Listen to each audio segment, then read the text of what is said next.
Great. Well, welcome everybody. Thank you so much for joining us this afternoon. Virtual spaces cannot replace the lands that sustain and empower us. I am at home here in Worcester, Massachusetts, homelands of the Nipmuc Nation people and their allied tribes, past and present. The Nipmuc Nation Tribal Council is located at 25 Main Street, South Grafton, and the Hassayamnisko Indian Museum is at 80 Brigham Hill Road in Grafton. NEMA recognizes that our organization and those of our members were founded within a colonizing society, which continues the exclusion and erasures of many Indigenous peoples throughout New England and beyond. You can use the Indigenous Peoples Land Map to locate the lands where your museum is located and where you're zooming in from, and putting that link in the chat there. And I'm so pleased you all have joined us this afternoon, and I'm so excited to be here in conversation with our incredible speakers. Before we get started, our speakers today are Marika Van Dam of History Cambridge, Marjorie O'Toole of Little Compton Historical Society, and Kiara Singleton of the Royal House and Slave Quarters. I do want to go over some Zoom etiquette rules. This meeting is being recorded. You will get a recording of it after the meeting. We do have a handout of notes that we're going to be sharing as well after the meeting. And any questions you have, you can put them in the chat. Heather Riggs from NEMA is here with me and will be monitoring the chat. And the order for today's agenda is going to be Marika presenting, then Marjorie presenting, and then Kiara presenting. And then we have time at the end for some Q&A. So if you have a burning question and you're like, I asked it and why didn't they answer it or read it out loud yet? We'll get to it at the end, I promise. We're going to keep track. And since this is meeting mode, you can unmute yourself when we get to the Q&A portion, or raise your hand and we will see you that way. So it's my pleasure to launch a poll. I'm going to have the help of Marika launch the poll, hopefully. Is the poll launched? I see it. Does everybody else see it? Yes. Okay. We'll let that go for a minute.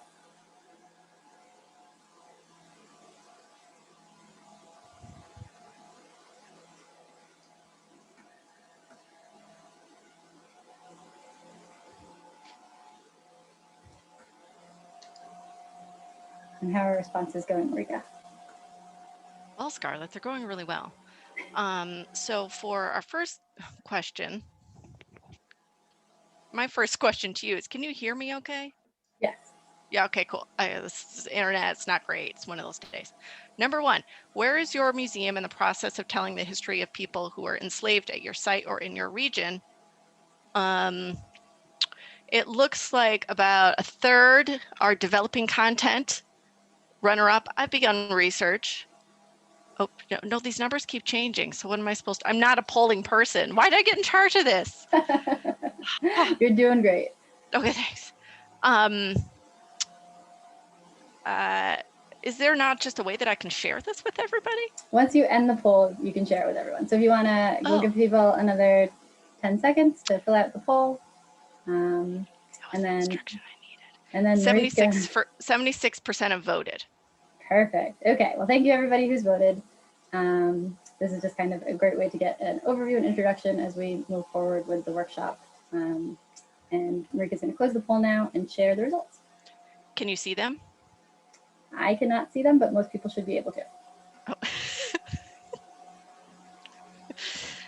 All right. Well, it looks like number one, where are you? A lot of folks are developing content, prototyping exhibits and tours. So awesome news.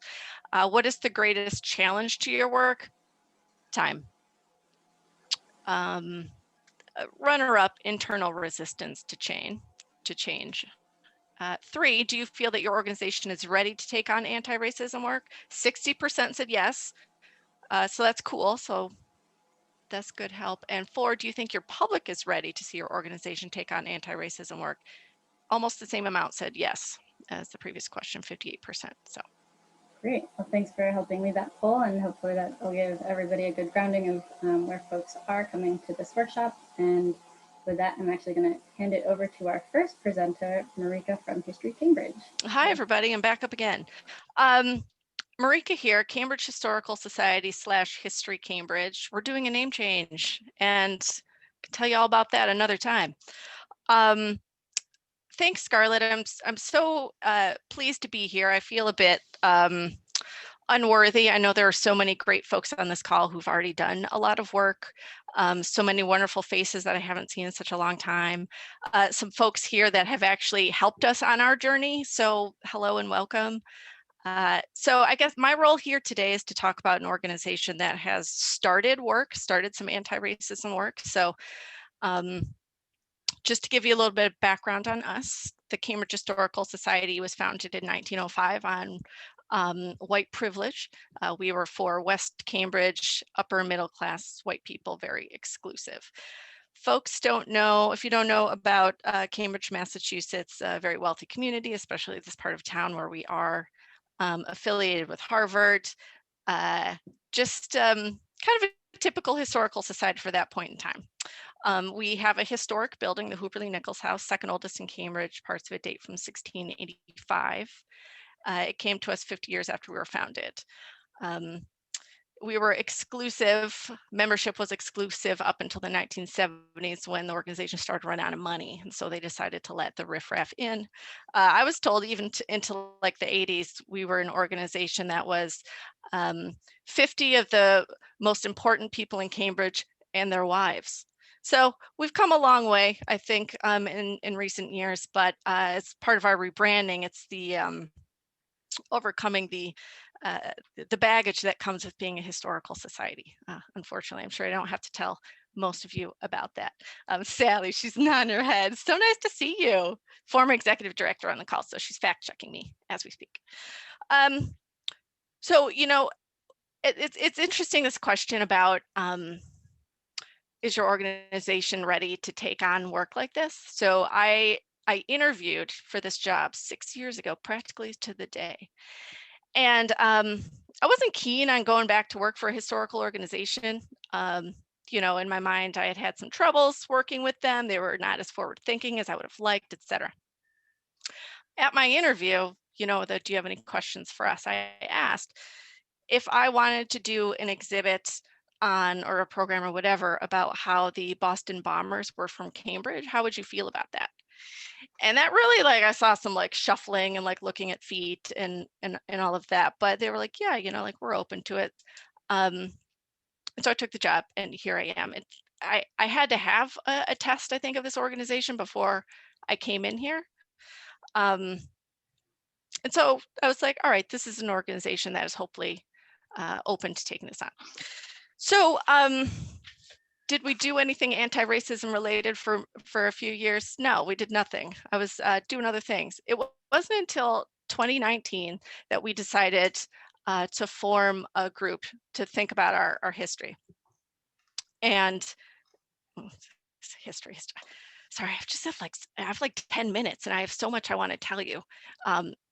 But I will just state for the record, you can always get in touch with me, and my contact info is everywhere. So I'm happy to fill in blanks if I talk too fast, which I'm told I do. We did, in 2019, we formed a committee and we called it Difficult History. So for those of you who are concerned about getting started on anti-racism work, because you might make some mistakes, you're going to make some mistakes and you got to do it and be okay with it. One mistake we did was calling our group Difficult History. And it was just sometime later that I was like, well, that makes no sense. It's difficult for me as a white person. We renamed the group. These are just small things that you find along the way that you have to pay attention to. As part of our group, we decided to do the research on our building here. Built in 1685, we didn't know too much about it. To sort of warm my group up, I took them to the Royal House in Medford, and we had a great and amazing tour there. Someone who used to be on the board here is on the board there. We had a great personal tour, and it was really meaningful, and I think we learned a lot. And it's so funny to think, to the folks on this call, everybody knows about Royal House and how amazing they are and the amazing work that they've done. You know, I had board members who work in the anti-racism world and had no idea about Royal House. So just to say, like, take your people there, take all your folks there. We did a little research on our building here, and unfortunately, we couldn't come up with a lot of great historical records on it. So we know that people associated with this building enslaved people. So we learned some information. Now, what do we want to do with that information?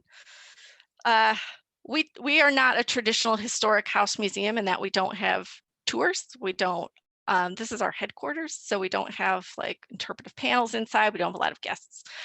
We decided to write up something and put it on our website, which you can go to our website and read. And we put up a temporary lawn sign on our front lawn. We get a lot of foot traffic because it's like the most beautiful road in Cambridge. And we just noted that enslaved people were associated with this building. We know some of their names. We don't know all their names. And we decided to acknowledge them. That temporary sign's been up for a few months now. We're hoping to get it permanent once we get our new logo done. So that was one step that we did. So, we are, bunch of white people, I should say, on our board and our staff, feeling good like we've done some of this work. It's interesting when you think about starting this work and doing this work, anti-racism work within your organization. There are many elements of it, right? There is this idea of, oh, we have this property and we're going to talk about the historicalness of this property. That's all fine and good, and that's the easy stuff. And if you need to warm your group up, that's an easy, that's a place to start that's relatively low hanging fruit.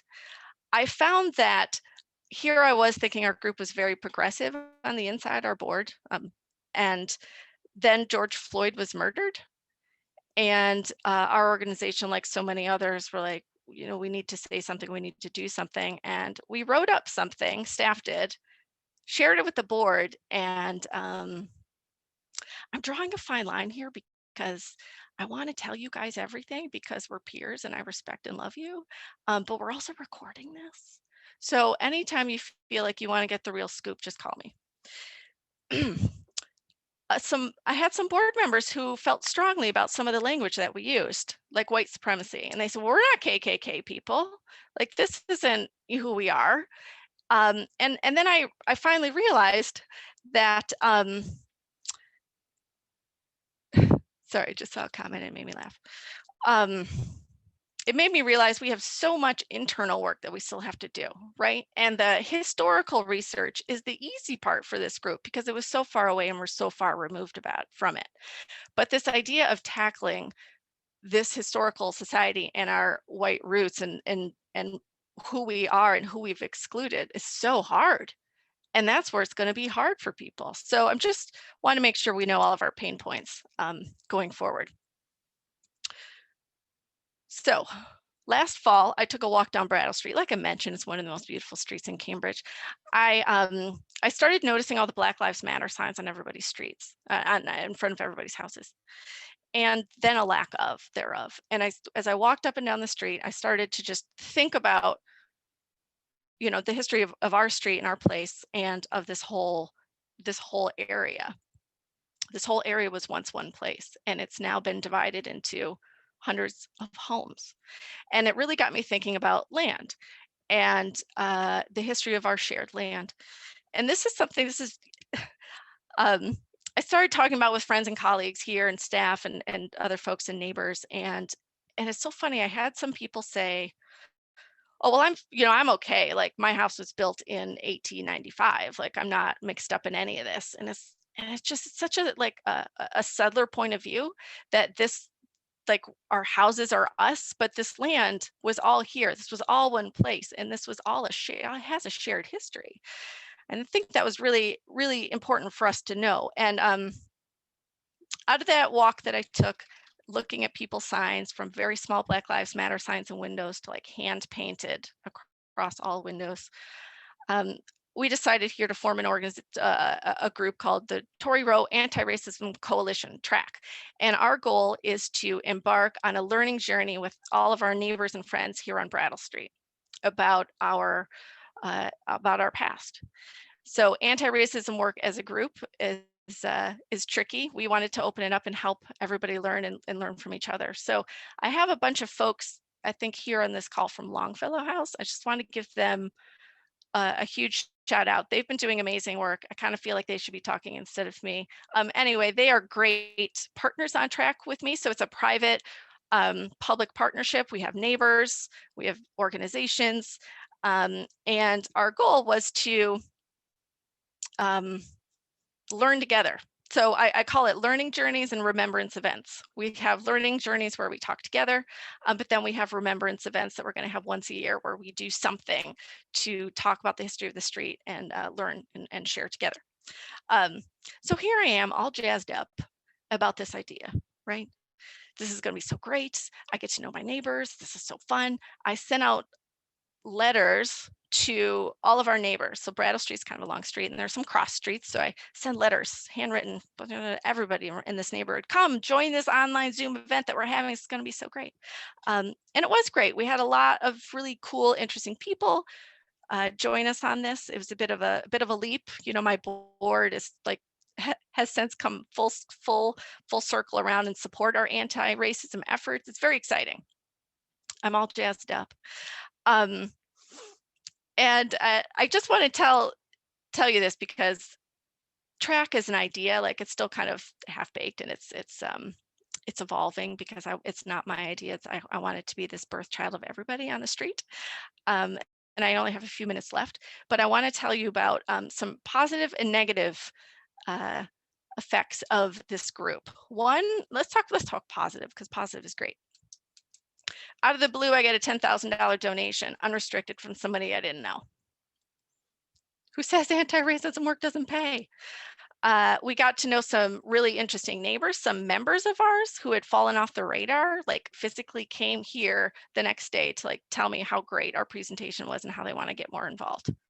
This is all great. Here we are engaging with our neighbors. So if your board is like, I don't think people want to hear about this, I don't think they want to do it. In my experience, that's not true. This is what our members want. This is what our friends want. People want to do this. This is important work. The time is now. Negative. I did get an All Lives Matter letter in the mail from a concerned neighbor, which I can't say I was surprised. I was disappointed for sure, but it was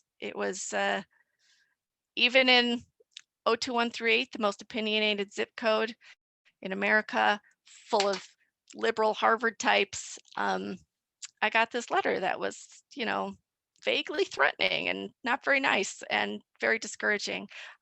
But sharing it with the folks on our track working group, I think it's just we all agree that we're up to some good work if we're getting letters like that. So it was upsetting, but we are moving forward and I'm pretty excited. Still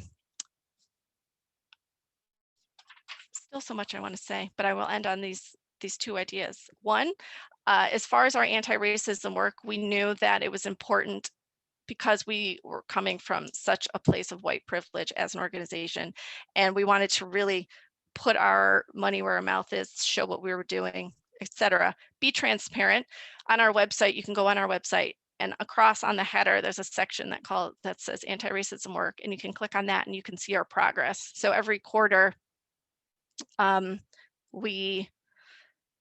comments or I see them come through and I want to read them, but I'm talking, so I'm just going to focus on that. You can go to our website and see our progress by quarter. And I know it's such an important thing to do that, and you may be like, Marika, we're not doing anything. And you know what? Still do it, because once you find yourself having to post every quarter on that website, you're going to be doing stuff and putting it up there. That's the whole point of being transparent. I look at that like every few weeks and I'm like, man, I wish I could be putting more things up there, but I can't. Like we're a full-time staff of one here, a couple part-time folks. Like, I think we're doing what we can, but so I hope that you will consider also doing something public like that on your website. And you can always point and be like, well, History Cambridge, we're doing more than them. So if I can do that for you, I'm here. The other thing that I can offer to you is, I don't know where a lot of you folks are in the hierarchy of structure of your organization, but if you need me to talk to your executive director, I will do that. And I will tell them that this is the right thing to do. If you're an executive director and your board is not on board, my board president will talk to your board president. I can offer that to you because sometimes people just want to hear from a peer that it's okay. It may be scary, but we're all doing it and we're all doing it together and we're all going to do what we can. And that's the most important thing. Scarlett, what do you want me to do now? Answer questions or stop talking? We'll save questions until the end if that's okay. But we've noted the question. Thanks, Candy. And thank you so much, Marika, for sharing. And we're going to hand it over to Marjorie, who's going to share her screen. Hi, everybody. And I am going to share my screen. Let's do this and this.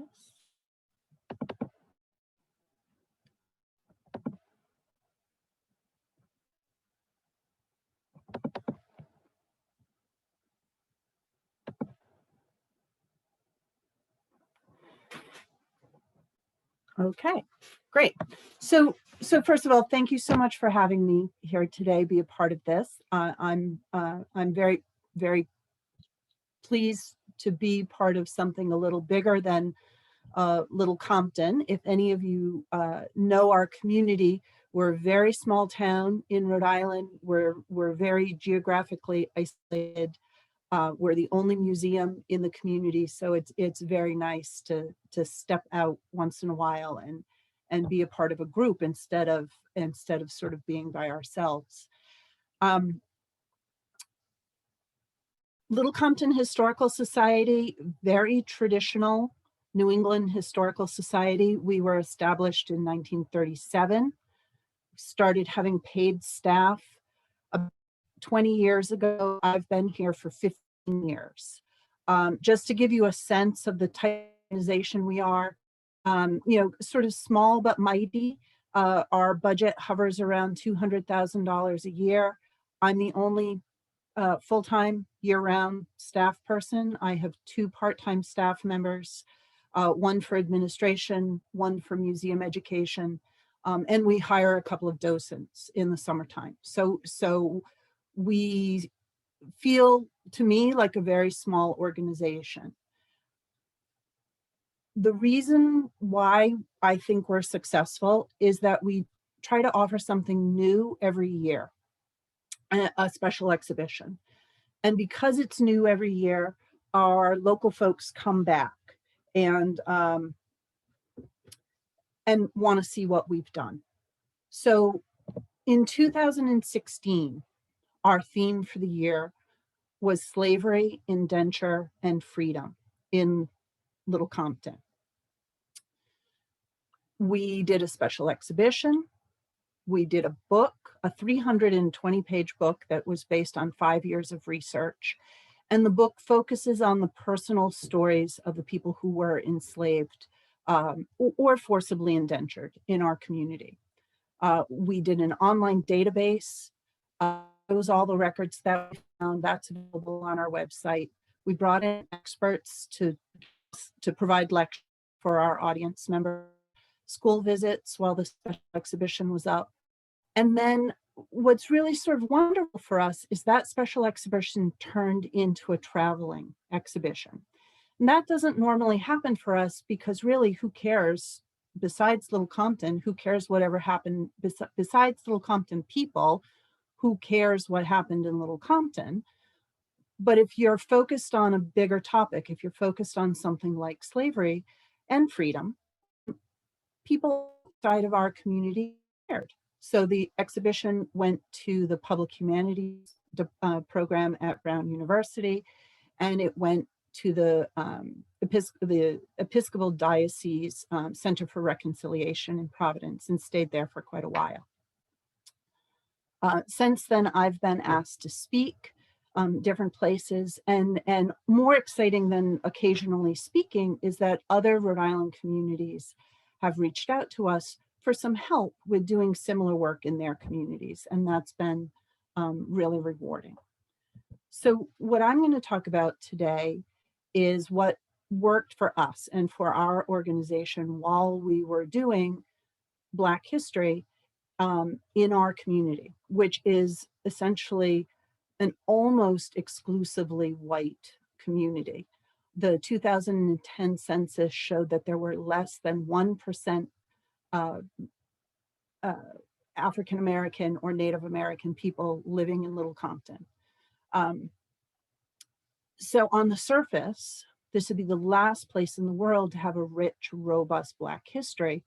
But if you go beneath the surface, some wonderful histories, wonderful stories were there just waiting to be brought back, um, into view. I have a slide for each of the points on this particular slide, so we'll talk about those at length. But I wanted just to mention the picture for a moment. Our historic house is also from the 1600s. We date it to about 1690 with additions. So this is part of our 1747 addition. This room was uninterpreted until recently, and then as part of our Slavery and Freedom project, we decided to interpret this room as an indentured servant's sleeping quarters. Little Compton Historical Society owns the Wilbur House Museum. So if we limited ourselves to what happened in our specific state, we really could not tell a robust story about Black history in Little Compton. We could really only tell the story of Val Solomon, who was a Native American girl who was ordered into indenture here by the town of Little Compton in 1757 after her parents died of an epidemic that went through the Native American community. We love being able to tell Val's story. It adds so much depth and richness to the tour at the Wilbur House Museum. So her sleep quarters are now a part of our tour. But it was really important for us, I think, to go beyond our particular site and to embrace doing work in the entire community. And we do that for a lot of projects, but I think it was especially important when we're trying to do Black history. And when we looked beyond our own particular site, which had that very limited Val Solomon, instead going out into the whole community after 5 or 6 years of research, we were able to find the story records documenting the existence and the story of 200 enslaved people, 50 people that were forcibly indentured, and dozens of free people of color.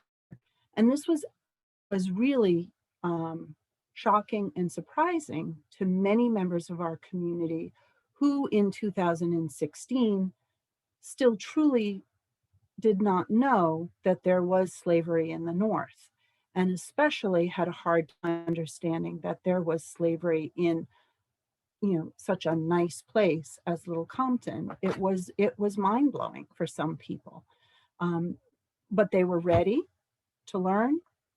They embraced the exhibit, and I think that has had positive change for the community going forward.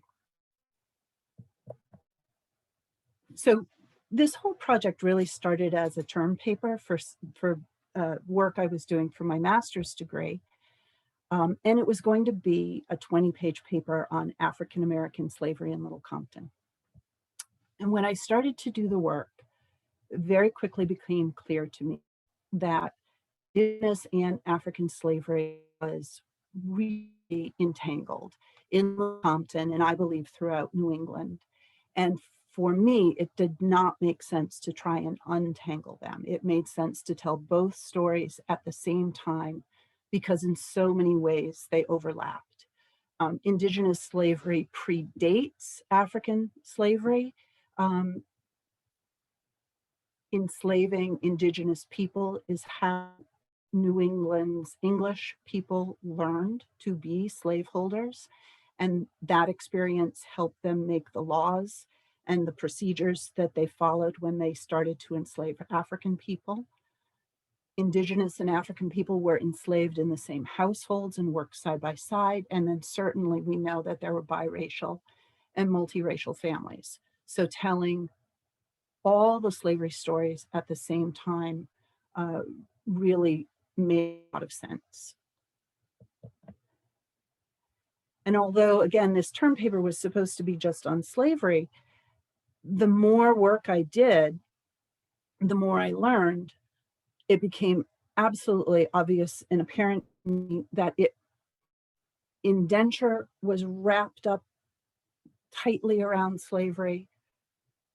You couldn't stop at telling slavery stories because so many people were able to find their way to freedom, secured their freedom in some way, and then had challenges living as newly free people in the community. So it was really important to tell indenture stories along with slavery stories, along with stories of newfound freedom. Little Compton did have a reputation as an abolitionist center, and that's a wonderful thing. We wanted to tell those stories too. But in doing this research, it became really clear to me that even on the verge of the Civil War, most New Englanders were not abolitionists. And that was a really important point to make. We have this really involved story about a little girl you'll see in a moment called Moselle Gray. Her story pointed out that, you know, 6 out of 7 siblings in the North who inherited 14 enslaved people from the South, 6 of them were perfectly happy to have those people sold and pocket the money from the sale.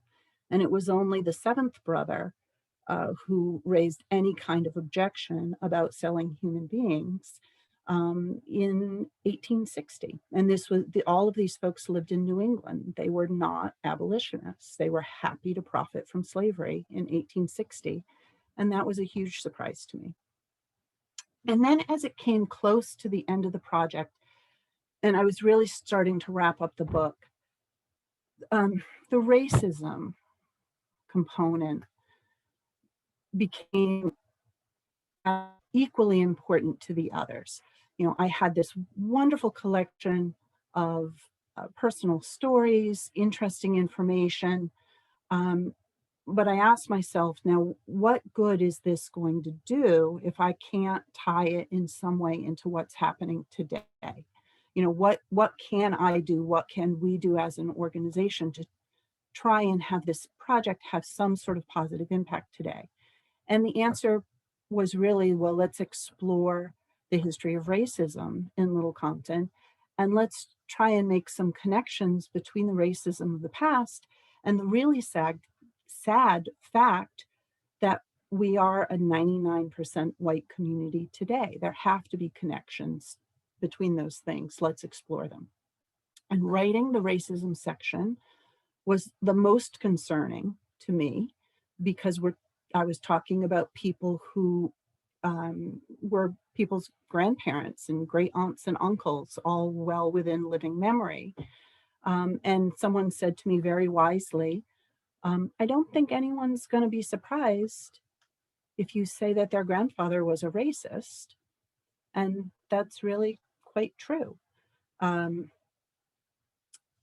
the poster that you see on the side from the Seconic Golf Club, that's a very prestigious golf club. All the best families in Little Compton would belong to the club. And you see the name Burchard there. That gentleman was our lieutenant governor at the time. We've got a lot of evidence of minstrel shows in Little Compton right up until the 1950s. But if you'll look down at the bottom of the poster, you'll see the term coon songs. You know, that was high-class entertainment in Little Compton. I believe the poster's dated 1888. On a more positive note, if you look at the picture of the windmill, this is our Windmill Hill windmill. I was surprised and thrilled to learn that this windmill, half of this windmill, was owned by a free Black man named James Forbes in 1727. So in 1727, we had free Black people, at least this one gentleman, living in Little Compton, who owned and operated a windmill and actually had an indentured servant of his own. And that is a really important story to help people understand that not every person of color was enslaved in colonial New England, that there were free color actively and importantly taking part in the community.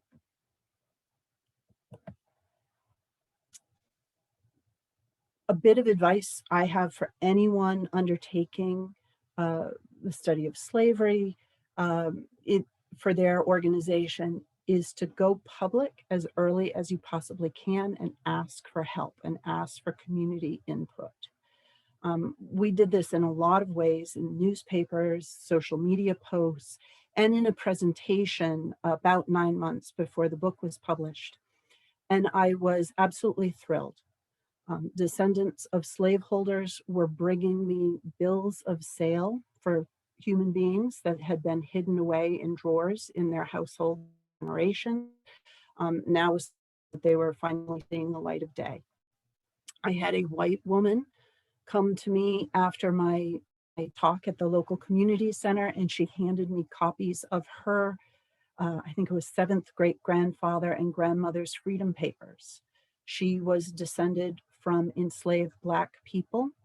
She did not know that she had Black ancestors. She's light-skinned, blue-eyed person. And when she discovered those documents, the older members of her family sort of sheepishly said, oh yeah, we don't really talk about that very much. But this woman, this generation, was very proud of her ancestors, and rightfully so. And she's going to use her great-great-grandfather Sippo Cook's Revolutionary War service in order to join the Daughters of the American Revolution. And then this family that you see on the screen, a man named Brandon Massey, who, this whole crew of people live in Newport, not very far away from Little Compton, came over and asked about if we had ever heard of someone named Moselle Gray. And Moselle Gray is this little girl in the picture to the left of the screen.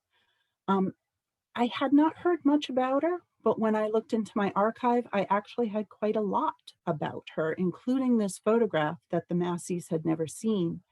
And I dove into this research with Brandon's help and his assistance.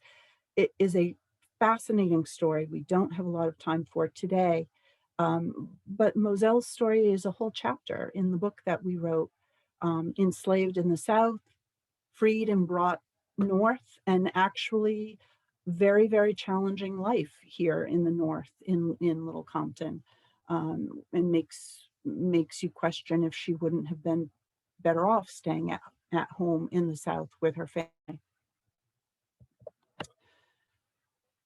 I do encourage you to, as you're moving forward, if you think, well, I can't really do this because, there aren't any records. I think that's baloney. I think there's thousands and thousands of records out there, and we just have to work harder and smarter at finding them. I was able to find thousands of records for people of color living in Little Compton. My board of directors was ready for this.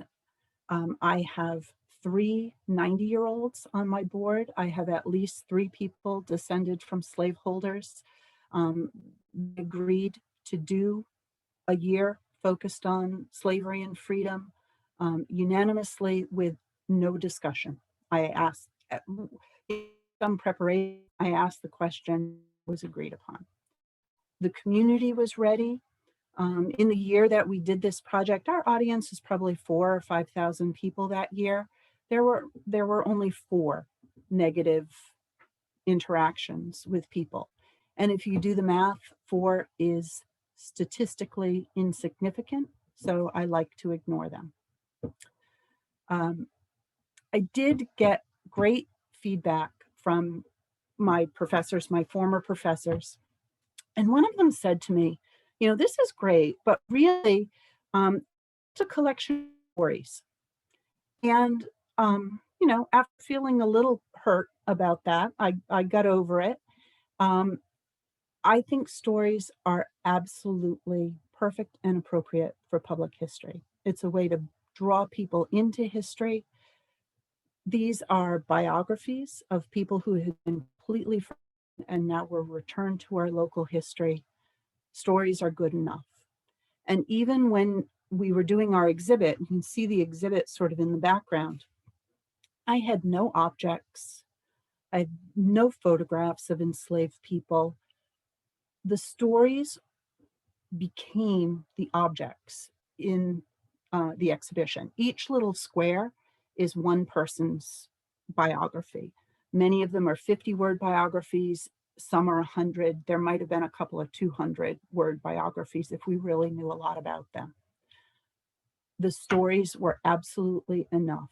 Opening night, we have about 300, 350 people come to our opening night party. And it's a big party, and mostly other years, people don't even go into the exhibition. They just sort of socialize. This year, they went into the exhibition. They stood shoulder to shoulder, and they read all 60 biographies in silence. It was very moving. The stories are enough. You know, you can't do an exhibition. You can't do a book.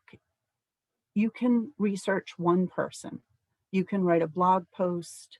You can put something on social media and get started. And something is always better than nothing. And then I wondered, you know, am I the right person to do this history? I'm a white, you know, essentially Portuguese immigrant descendant. This is not my history. Maybe I'm not the right person to do it. But in my little community, I was the only person or the first person interested in starting it. And if I didn't do it, it was going to be another 5 years, another 10 years until it was done. So I was better than nothing.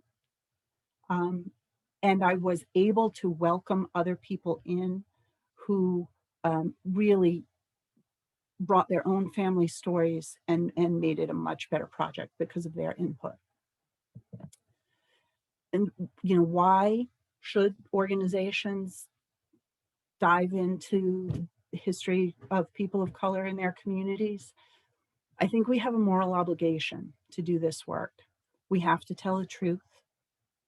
Previous historians in Little Compton had not told the truth. It was blatantly obvious once you started to check their work, and we needed to throw their work out in many cases and start fresh.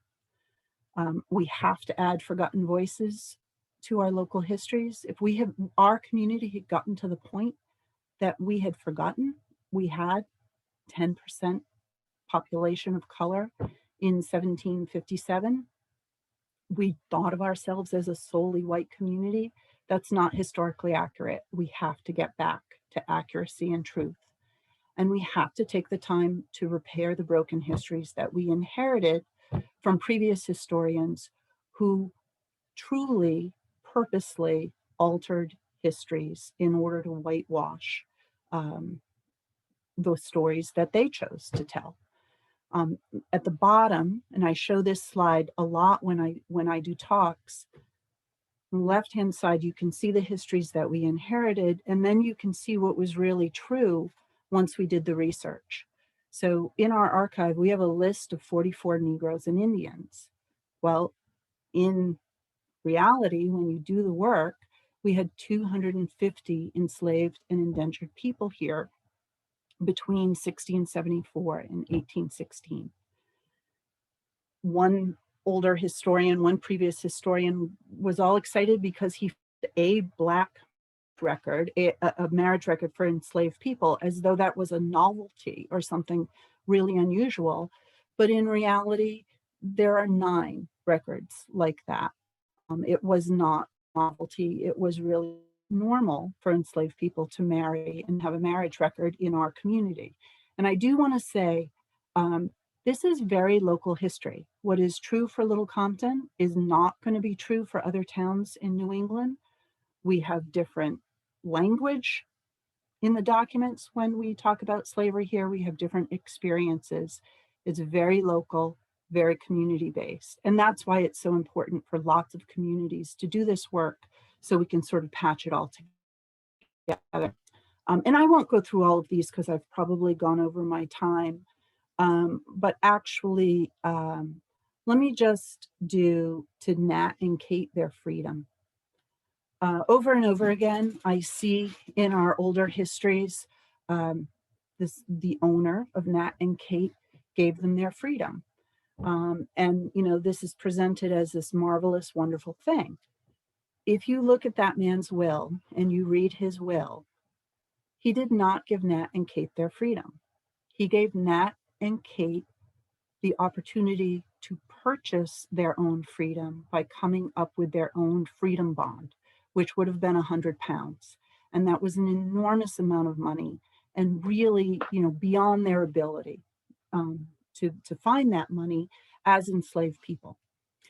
Kate, I don't know what happened to Nate, and I regret that I don't, but I do know a little bit about what Kate did.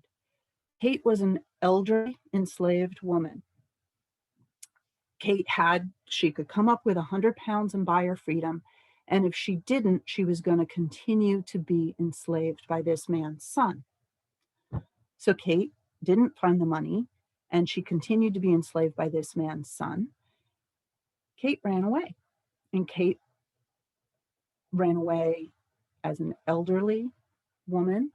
And she was the only elderly enslaved woman in Little Compton ever to do so. And in the handwritten notice that the owner sent to the newspaper, he knew that someone in the neighborhood was hiding Kate and he wanted her back. And I don't know whatever happened. I don't know if she was found, but Nat and Kate's real story is so much more interesting and real than the greatly abbreviated, really altered version that was handed down to us. So if you are in the middle of this type of work, if you're considering doing this type of work, other groups were extremely helpful to me, including Royal House as I was beginning. And, in turn, the Little Compton Historical Society is very interested in trying to be helpful to anyone who's a few steps behind us. So please do reach out if you think we can be helpful, and do take a look at some of the resources we have on our website. Thank you so much, Marjorie. And we'll be sharing a resource list at the end of our presentation as well. And now it's a pleasure to turn it over to Kira. Hi, everyone. Thank you so much, Scarlett. I am Kira Singleton. I am the Executive Director of the Royal House Enslaved Quarters. I've actually only been in my position for a little over a year now. And so I'm going to talk to you about some of the museum's history that predated me, and then kind of think about some of the work that we've been doing since I've come on board to kind of push our interpretation of the site forward, as well as really thinking about how do we talk about the afterlives of slavery, to borrow a term from Saidiya Hartman, today. So I'm going to get started with an interesting story that happened maybe just a few months into my tenure. So after the murder of George Floyd, obviously, there were tons of protests around the country. In Medford, there were also several protests. And one day while on Twitter, we noticed that there were some young folks who wanted to protest the site, which is completely their right. And so, they put their plans up, and, I plan to be there just to engage with them because I was curious as to what they also wanted from us, what we could do better to engage them. So I show up, and there are a few people gathered with their signs, and I walk over to them, and I introduce myself, and they're like, "Hey, we're just protesting here." And I was like, "Yeah, that's perfectly fine. I'm just going to introduce myself as the executive director." And their eyes got big. And I realized in that moment that they expected the director of the museum to not look like me. Yes, 100%. And so automatically, they kind of became a little shy, and they had a few questions. So one of the questions was like, "So can you tell us more about what you do here?" And in that moment, I realized that, when you have a museum that has slave quarters in the title, that in many ways can be off-putting. It does not matter what you actually do on the site when we're talking about legacies of white supremacy and thinking about how systemic racism impacts people on a daily basis. The idea of slave quarters being in their built environment is disruptive. And it doesn't matter what kind of good work we're doing, it's disruptive. And so having to talk to them, to tell them that, hey, I understand. For me as a historian, to have a space in which we know enslaved people kind of lived and worked, even though this history is violent, even though this history is hard, is really important because we have so few documents that allow us to tell the story of American slavery. And also that allows us to really center the experiences of enslaved people and to think about what would it look like to go beyond the compelled labor that enslaved people were forced to do on a daily basis. What would it look like to try to talk and tell a complex story about resistance, about freedom, and to really, change the narrative a little bit of Massachusetts as, the bastion of abolitionism, which is read through white abolition, and center Black people as a crucial part to the ending of legal slavery in this state. And so we had a really great conversation, and I told them they can continue to protest on the site, but they wanted to be respectful. And so then that became a very different conversation to think about the Royal House and Slave Quarters as a space of memory, to think about it as a site in which, enslaved people are being talked about in a way that does not glorify or romanticize colonial wealth. And so they opted to go next door and protest at the Royal Park, which is on Royal Street instead. And I think sometimes when we are in this moment in which everyone is reckoning with racism, on a very prominent level, I think the question that came to me was, what do you do when Black people and people of color want to have a say in their built environments, as they should? How do you respond to that as a museum? How do you respond to these conversations about what is the place of museums in terms of connecting with local communities, and not just connecting with local communities in a way to, talk to them about history. I love history, so I want to talk about history all the time. But I also understand that for some people, their entry point might not be the history of slavery. They might not want to talk about it.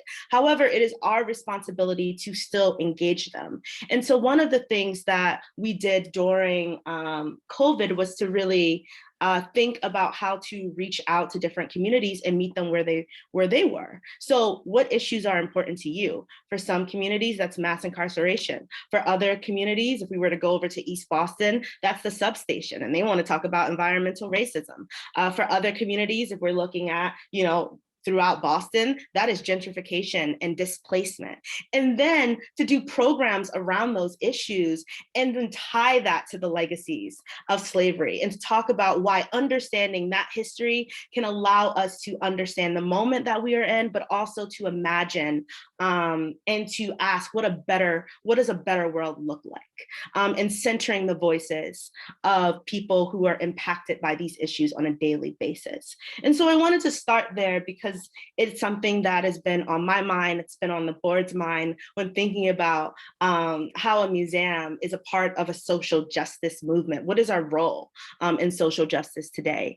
And that role is to also help our communities reckon with their day-to-day experiences, in addition to talking about the history of slavery, in addition to talking about the Royal House and Slave Quarters, which in many ways, is a local museum that tells the story of enslavers, the royal family, but it's also a national and global story because we talk about the slave trade, and we talk about the West Indies and how, the slave trade fueled the royal family's wealth. And when we think about Northern slavery, I think a lot of times people are very quick to say, well, there weren't that many enslaved people throughout the region, so it couldn't have been as bad as the South.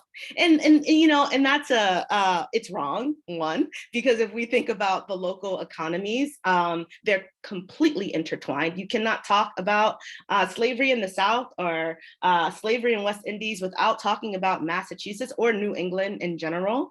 And so in talking about this history, a lot of what has come up for me in this last year is, one, what do you do when people are constantly shocked about the history of slavery in their own communities?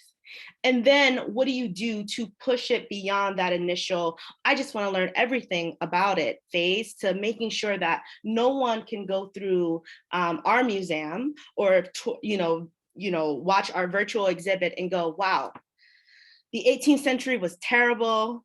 I am so happy slavery is over, and good thing that doesn't exist anymore. Part of our responsibility is also to talk about injustices today and how those legacies connect to injustice today, and to move people to want to learn more about what's going on in their own neighborhood, as well as to empower people who are dealing with these issues on a daily basis to feel as though the museum could be a space for them to talk about these issues as well.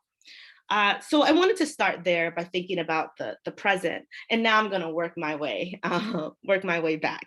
So similar to Marjorie, in talking about the Little Compton Historical Society, the Royal House and Slave Quarters is also very small but mighty. And we are an organization that has one part-time staff member, me as the executive director right now, as well as even more part-time education coordinator who is seasonal.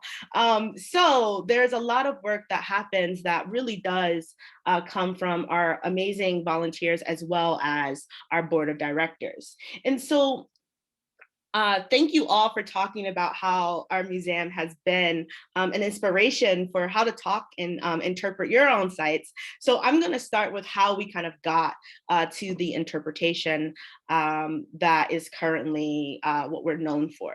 So just a little bit of background.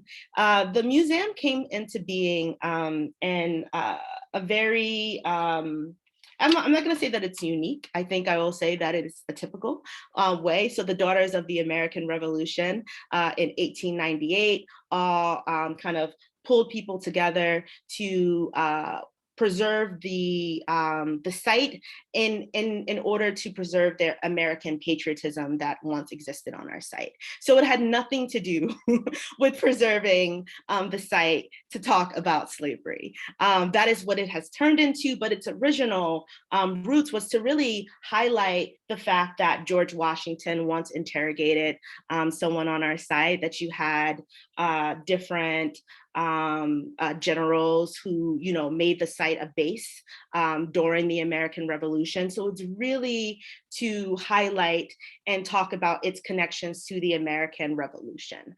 And then over the course of, decades, as the board changed, as the museum's population changed, slavery became more and more in focus in terms of crafting the story. And in 1999, between 1999 and 2001, the site led an archaeological dig in conjunction with Boston University under the leadership of Dr. Alaska Chan, who was working on her dissertation at the time. And we unearthed about 55,000 different artifacts that allowed us to reinterpret the site and really to center the lives and experiences of enslaved people on site. That was one of the first major shifts for us. Then in 2005, The current board president, named Peter Gittleman, led a strategic planning process with the board of directors then, and decided to add slave quarters into our name. And that was done in order to make sure that no one came to the museum to only learn about the fancy colonial architecture, which if you would have come on a tour, as I'm told, before kind of 1988, you probably would not have heard anything about the enslaved people who were on site. And then kind of later into the 80s and into the early 90s, it was kind of mentioned, but it really wasn't the focus. It was kind of like, we have to acknowledge it. But hey, look at this beautiful furniture and look at how wealthy this family was, and look at how prominent in society they were. That was the way that the story was told in many ways. And the problem there is that, of course, the royal family had amassed a huge amount of wealth, but they amassed that on the backs of Black people. They amassed that through the slave trade, and all of the riches, all of the fancy entertaining that happened on the site was done based on the compelled labor of enslaved people.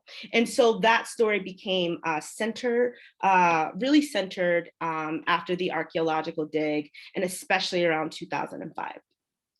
Then in 2010, we received a grant from the 1772 Foundation, which actually allowed us to reinterpret all of the service corridors and the mansion. And that really allowed us to do the historical research and use that research to center kind of how enslaved people move through the space, and to really kind of recenter our tour so that initially the tours, you would come through the main building, the main door of the home, and the board of directors decided to start it in the winter kitchen in order to start the tour immediately with the history of slavery. It is not enough to think about the fancy house, the beautiful windows, the beautiful grounds, without thinking about who worked in that kitchen, who maintained those grounds, who picked those apples in the orchard, who the estate was once 500 acres, who tended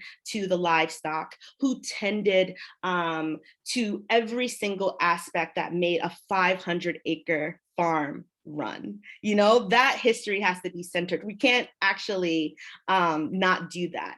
And so, and then in 2014, with the help of the Cummings Foundation, we launched an educational program in order to talk about the history of slavery in our site with fifth graders, and to actually make our site more accessible by bringing students from the area on site to get a tour and to also learn mostly about Belinda Sutton as well. And so I'll go a little bit more into the history of Belinda Sutton, but I just wanted to give a broad overview of how we got to where we are, because it was a long process. And I think it's important to acknowledge how sites like ours are still preserved today, and the original reason why they were preserved.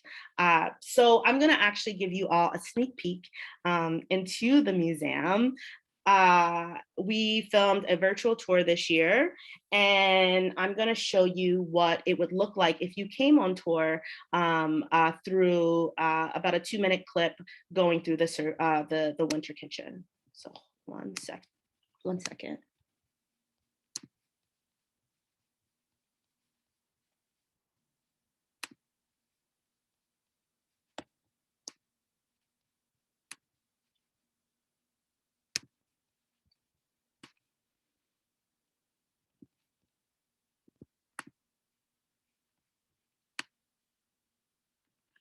This space is a workspace primarily for enslaved people who lived and worked at Royal House. The work that they would have been doing not only would have involved maintaining the farm, the livestock, and the orchards that are here on the property, but also in preparing food for the royals and their guests. Food preparation at Royal House would have been an enterprise that happened all year round. Remember, here in New England, where the winters are very cold, very little that's being grown at that point in time in the year. So the enslaved people would have been responsible for preparing food and storing food and preserving it for the royals to eat all year round. Enslaved women would have been primarily responsible for cooking, curing meat, milking cows, churning butter, skimming cream, and picking berries to make preserves, juices, jams, jellies, and pies. This is the cooking hearth inside of the winter kitchen, and here you can see some of the utensils that the enslaved women in particular would have used when preparing meals here. So you can see a number of different pots, a number of spatulas, and some of the ladles here. This is an oven that could have been used for baking bread or other items for the royals to eat. The 1739 probate inventory lists right here in the winter kitchen that there were actually 5 Negro beds or bedding in this very room. So we can get a sense of what those items might have been like. This means that not only was the kitchen a workspace, but there were actually enslaved people who slept in this very spot, which may have been useful to the royals if the enslaved people needed to be doing cooking throughout the day and throughout the night, or if they were needed for other tasks within the home. Okay, so I wanted to just show you what it would look like. Obviously, we've been closed because of COVID. We're hoping to open this summer, but we made a virtual tour in order to make our site accessible. So one of the things that we thought was that, hey, even though people can't come to our site right now, how can we get this history out? How can we make it as accessible as possible? And so we were able to film a virtual tour, which is actually about 40 minutes and takes everyone throughout the entire site. And so that's just a small clip that shows a little bit about that interpretation. And, you know, part of the reinterpretation was to do the history, to do the research and use the different records, archival records that we found, probate records, wills, to really center the space, to really transform the space from a space that was once thought to be only a space of leisure for the royal family, and to center the compelled labor of enslaved people in every single room, so that you can no longer think about the wealth of the royal family without the enslaved people who made their wealth possible. And I'm just going to end my presentation on talking about Belinda Sutton, who many people probably know. She's one of the most well-known enslaved people on our sites, and that's because Isaac Royal Jr., when he died, he in his will, he gave her the option of remaining enslaved and being enslaved by his daughter, or choosing her freedom. And obviously, Belinda Sutton chose freedom. But not only after securing her freedom in 1783, she launched a pension petition through the Massachusetts court, which was to actually recover some of the money that was owed to her based on her forced servitude to the royal family. And it is a very amazing petition. We don't have many of those in New England. Most of them are freedom petitions. Actually, there are very, very few petitions that are asking for financial compensation, and hers just happens to be one of them. And we know she was formerly enslaved on our site. So through a few partnerships, we have launched a research project to learn more about the enslaved people on our site. We know that about 60 people were enslaved over the course of the 40 years that the royal family occupied that space. And I use occupied intentionally to acknowledge that that land was once indigenous land. One of the things that we're hoping to do in working with Tufts African American Trail Project is to learn a bit more about Belinda Sutton. Actually, I think that there has been an idea that there's not much more you can know about her because you have those petitions, but actually a part of the research is trying to figure out how do you tell a complex story when people assume that the history is not there. And a part of, I think, going back to what Marjorie said, actually the history is there. It's on us to ask different and more creative questions. It's on us to read against the grain in the archive. And it's also on us to create the stories by talking about, what was slavery like in the 18th century? What would have enslaved women and men what would they have done throughout Boston? You know, how can you pull from the history to actually make their history come alive?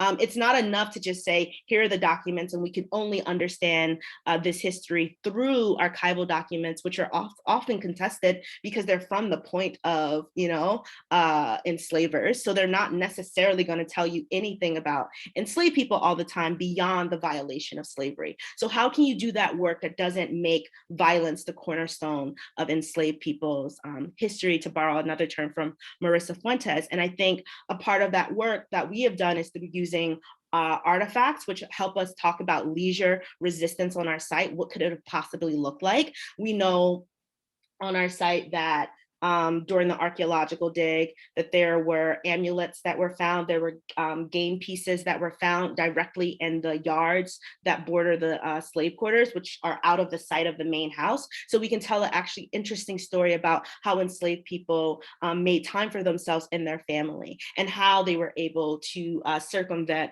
kind of the watchful eye of the royal family while doing so. And for Belinda to really think about how do we put her in a context of women in both the 18th and 19th century who utilized courts actually to define freedom on their own terms, and to you know, demand reparations. And so that is the direction that we are going in, is to really think about how to expand our research, as well as how to really think about the legacies of slavery today, and how to connect those two histories so that we can talk about history in the past, history in the present, and hopefully a better history in the future. So that's where I'll end right now. Wow, I'm just so excited for all the different presentations we just saw, and blown away by all the work everybody is doing and all the sites. And it's very inspirational to me. And I hope everyone on this call, please put your questions in the chat. I know we have a few. It looks like, going back to Marika's earlier question of how did you respond when you received that negative letter? Did the group feel that a response was warranted? It's a good question. I got that letter on a Friday afternoon as I was walking out the door. It was anonymous, and that felt really violating, to get a letter like that and have it be anonymous. I received your enthusiastic letter of blah blah blah, and just, you know, all of that. I sat on it all weekend because I didn't want to ruin anybody else's weekends. But then I shared it with my working group the next week, and some folks had really strong reactions, just like I did. That, you know, one of the folks on my working group said we should reproduce it and put it on the lawn, because we couldn't engage with the actual writer. But then we kind of all agreed that this person wasn't in it to have a conversation. Feel they weren't about to learn. So we're sitting on it at the moment. Till, you know, there's no hurry. This is ever ongoing work. So we'll have, I'm just using it as an opportunity to learn more about what people might be afraid of. It tells me some interesting stuff. So that's what I'm trying to learn from it. Great, thanks. And Marjorie, we had a question for you. When the only reference is an unnamed individual in an estate database, do you use the master story? And do you have any examples of the outreach that you did to go public about your efforts? Sure. So I think it's really important when you're writing about enslaved or indentured people that you do whatever you have to do to make them the main characters in their own stories. So I've seen a lot of work in the past that sort of starts off, you know, Captain John Smith was a slave trader, or Captain John Smith owned 5 slaves. The slaves' names were X, Y, and Z. So I am much happier and much more comfortable, again, making the enslaved person the main character, even if you don't know their name. You know, so instead of John Smith owned an enslaved man, you know, an enslaved man was owned by John Smith, and you just flip-flop it, and that helps tremendously. I would pull from stories of the white people in that household to try and learn as much as possible about the unnamed person of color. If you look at the master of the house or the mistress of the house, if you look at their probate inventories, you can tell what type of work was done in that household. And then I think it is very fair.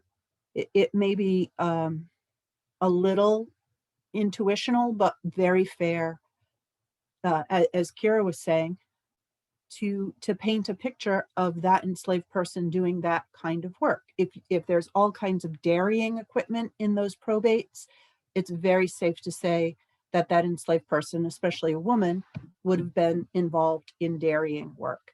If there's all kinds of carpenter tools in those probate inventories, you can write a sentence saying it is likely that the enslaved man was trained in carpentry.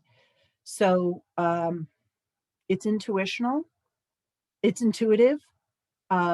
You're making some assumptions, but I think as long as you're transparent that you are making assumptions or drawing conclusions, it's very fair and very safe to write that bigger story based on all these breadcrumbs that you can find in white records.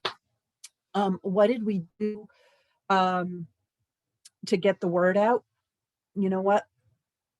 Facebook is an amazing thing for my audience, which is sort of middle-aged, older folks. Facebook is a great way to get stories out there, to get to announce programs and projects. Twitter doesn't work for us. My folks are not on Twitter. Instagram is good, and it's drawing a younger crowd, so we do Instagram too. Local newspapers will always run our stories, and this is interesting. It might not happen anymore, but 2016 was a long time ago now. The Associated Press picked up our story that we were reaching out to anyone with information about Black history in Little Compton. And that story ran all across the country, including in some papers in some California papers. So that was very unusual for us to get nationwide press on a Black history project. I think it probably wouldn't happen today because they're becoming more common, but it was very helpful. The face-to-face presentation that I just did a talk for like 60 people at the community center in the center of town. That worked wonders. I went to the neighboring towns. I went to Westport, Massachusetts, to Tiverton, Rhode Island, and gave presentations there. So my mission is that I can only focus on Little Compton. So really that's all I pretty much do. But in doing the history of people of color from Little Compton, that has to go out the window, because if you are not a landowner, you move. And our Black families and our Native families moved, and I have to follow them to where their records are and do research there in order to get the whole story. So the most helpful thing, lots of helpful things happened by going public, but other researchers started to send me their Little Compton records. So a man who had a record from Dighton, Massachusetts, but it happened to list the home, it was a marriage record for a free Black man and an enslaved woman, both of whom had lived the majority of their lives in Little Compton, but the white family that owned the woman moved to Dighton, Massachusetts. I would never in a million years look in Dighton, Massachusetts for records pertaining to enslaved Little Compton people, but there it was. And an outside researcher graciously and generously sent me that. And it changed an entire story for me. It was very important. So going public as early as you possibly can is a wonderful way to improve your project. Great, thanks, Marjorie. And Kira, can you elaborate a little bit on the African Trail Project? Oh, you're on mute. There you go. This is the first time that's happened to me. I'm usually so quick. I'm always like, oh, It's going to happen. Today was the day. So the African American Trail Project is a project that is done through Tufts with Doctors Carrie Greenwich and Dr. Kendra Field. And it is a project that is mapping all of the kind of African American kind of like heritage sites and markers and history throughout Massachusetts. And it's a really, really great project. I can include a link actually to it. And basically I've been working with them, and the museum has been working with them before I actually came on. But we've been working to expand the research on the Black women, men, and children who were enslaved on our site. And it's a really great collaboration because we get to work with graduate students and faculty members, as well as local historians and genealogists to do this work. To really do this work, it takes a team. And I also want to highlight our partnership with Harvard's Legacy of Slavery Initiative. And we've been working with them to do programming that's pretty broad, and as well as to hopefully really expand the research once we get further along in our collaboration. So a lot of this work is being done with institutions who have the resources that can help us do this work. But I also want to, I think what Marjorie said is really important, that a lot of the research that we have at our site was done by local community members. And in many ways, we're helping to take that research, to another level, because we have the devoted time to just, dig into the archives and to play around. So that's what that project is about. Great, thank you. And Dan, if you wrote a question, do you want to unmute and ask it? Can I just jump in there? I just wanted to comment on what Kira and Marjorie were talking about. That, Marjorie mentioned working outside of your institution. It shouldn't just be you, right? You need partners. And I think there are two institutions to partner with that have long histories with enslaving people, and that is institutions of higher learning. Our friends Harvard here have been doing a lot of work around that, as Kira mentioned, and down at Brown. And so that, partner with an institution of higher learning. They have resources and they have responsibility as well. And I would also mention churches, religious institutions also are, we're all tangled up in enslaving people as well. And there's some institutions, we're lucky here in Cambridge that some folks are already doing that. My church, a UCC church here in Cambridge, has for the past few years been working on the history of enslaved people and indigenous people involved with the church, and reckoning with that and trying to figure out, how do we do that as a faith community. So I would encourage you to talk to your local churches as well. Definitely. And today's handout will have a list of databases and resources for folks to use as well. So Dan, did you want to ask your question? Yeah, I'm sort of reflecting on Marika's statement about Marika's story about the letter that she received and the anonymous letter. And, it made me think about how, we in our museum field, we tend to be very progressive, and there's kind of is it fair to say an echo chamber?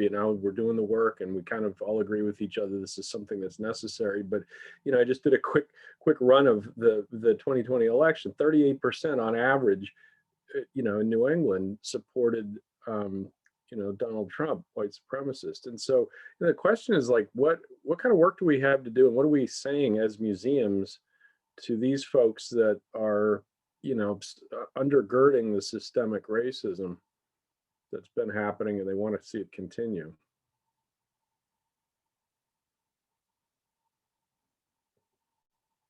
Chirp, chirp, chirp. So sort of multiply that by living in a tiny little community where you and the most Republican community in a Democratic state, and who is a Trump supporter and who's a Biden supporter, and you need to make your historical society a welcoming place for all people. And I think the only thing that I can feel good about is presenting well-researched historic facts for everybody to absorb to the best of their ability, with our help to absorb them better if they need some help discussing or trying to understand better, and then using real information instead of myths and legends to make the decisions they need today regarding governing our country and living together as neighbors. So if I can jump in, it's a good question, and my response is that one of the things that I think we don't like to talk so much about when it comes to museums is that sometimes museums have upheld the principles of racism and white supremacy in terms of collections, in terms of hiring, in terms of how they engage with people. And I think it does all of us a service to be honest about that. And so sometimes I think it's hard to think about, you want to make it accessible for everyone. You want to make these spaces accessible for everyone. And you want to make the history accessible for everyone. But sometimes telling the truth pushes people away. And I struggle with, how do you engage folks who aren't necessarily wanting to know the truth. And I think the thing you can do is do the best history that you can do, and hope that people come, and making it accessible, and talking about it as American history, that this is a part of our story. It's not just Black history, it's American history. But I want to say that sometimes I want to ask a different question: is how can we make these spaces more accessible to Black people and people of color in our communities, who so often don't come into these spaces, or they don't even know the spaces exist, which to me is often one of the hardest things about my job, is to confront Black people in our community who's like, huh, what? That place exists? And to think about, what does it mean to have a site that is about the history of slavery, and so many Black people throughout the Boston area have never been or have never heard about it. So I know it's not a direct answer to the question, but I sometimes wonder what, if the focus is about making the spaces accessible, what happens if we lead with people of color, given the kind of the history of a lot of our institutions. And I know that's not an easy question to sit with, and it doesn't work for every single site or museum, right? Our museum is different than other museums, and it's different than if you're the MFA or the ICA or whatever. But I wonder if that is the question that we should be asking ourselves in this moment. 100%, Kira. That's exactly right. I got that letter and I was like, I'm not going to respond to this person because they don't feel comfortable about what I'm doing. And in the letter, this person wrote I don't know how a Black Lives Matter sign on your yard is going to make anyone feel better. And I was just like, maybe it will. So I'm going to try it. I'm going to do that. And that's more important to me, to maybe make that person feel better for a second than you and you're dealing with. So I 100% agree with you, Kira. And it's Trump is a misogynist. So are we not going to do women's history? No, you got me all riled up now. It's righteous anger. And I'm feeling it with everyone on this group. I feel like you're with us on this. And I'm just so excited to see all the work you're going to do.